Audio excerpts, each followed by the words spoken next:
Hi friends, నేను మీ lucky world. నిన్నైతే నాగార్జున సాగర్ వెళ్ళామని చెప్పాం కదా, అక్కడ నుంచి ఎత్తిపోతల వాటర్ ఫాల్స్కి అయితే వెళ్ళాం. లోపలికి కాకుండా మేము పక్కన మెట్లుంటే అటు నుంచి వెళ్ళామండి. అటు ఏమున్నాయి చూద్దామని చెప్పి అటు చాలా మెట్లు ఉన్నాయండి. అటైతే ఒక అమ్మవారి టెంపుల్ ఉందంట. అక్కడ నుంచి చూసాం మేము ఎత్తిపోతల వాటర్ ఫాల్స్. ఎంత బాగుందో, దూరం నుంచే ఎంత బాగుందంటే దగ్గరికి వెళ్తే ఇంకెంత బాగుంటుందో. లోపలికి వెళ్ళడానికి అయితే పెద్దవాళ్ళకి 30 రూపీస్, చిన్నవాళ్ళకి 20 రూపీస్ అయితే ఛార్జ్ చేస్తున్నారండి. లోపలైతే పిల్లలు ఆడుకోవడానికి ప్లే హౌస్ లాగా కూడా ఉంది. బట్ మేము లోపలికి అయితే వెళ్ళలేదు.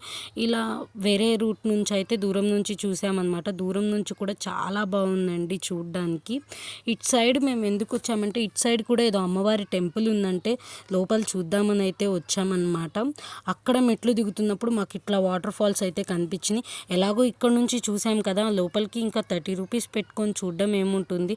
పైగా పిల్లలతో వెళ్ళాము. లోపల ప్లే హౌస్ కూడా ఉంది. వాళ్ళు చూస్తే ఆడకుండా రారు కదా అని చెప్పి మేమైతే ఇటైతే వెళ్ళామన్నమాట.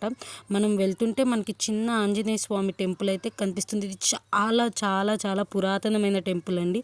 లోపలికి వెళ్ళే కొన్ని మనకి ఇంకా వాటర్ ఫ్లో అనేది టెంపుల్ ఎదురు చాలా బాగుంటుంది. ఇక్కడ రామాలయం కూడా ఉందండి. ఇటు సైడ్ రామాలయం ఉంది.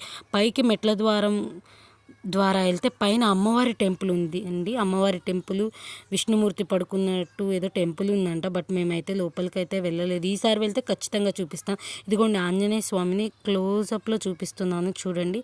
అదైతే చూసుకొని మళ్ళీ మేమైతే రిటర్న్ అయితే వస్తున్నాము. రిటర్న్ వచ్చినప్పుడు కూడా దూరం నుంచి చూడండి వాటర్ ఫాల్స్ అసలు ఎంత బాగా కనిపిస్తుంది. ఇదైతే సహజ సిద్ధంగా ఏర్పడిన వాటర్ ఫాల్స్ అంటండి. మీరైతే ఇటు నాగార్జున సాగర్ వస్తే ఎత్తిపోతల వాటర్ ఫాల్స్ కంపల్సరీ చూడండి. మేమైతే ఇంకా వాటర్ ఫాల్స్ చూసి అంత దూరం నడిచి వచ్చేసరికి సుగంధ అయితే తాగాం. ప్రతి చోట రేట్లు చాలా ఉన్నాయండి. వీడియో నచ్చితే లైక్, షేర్, సబ్స్క్రైబ్.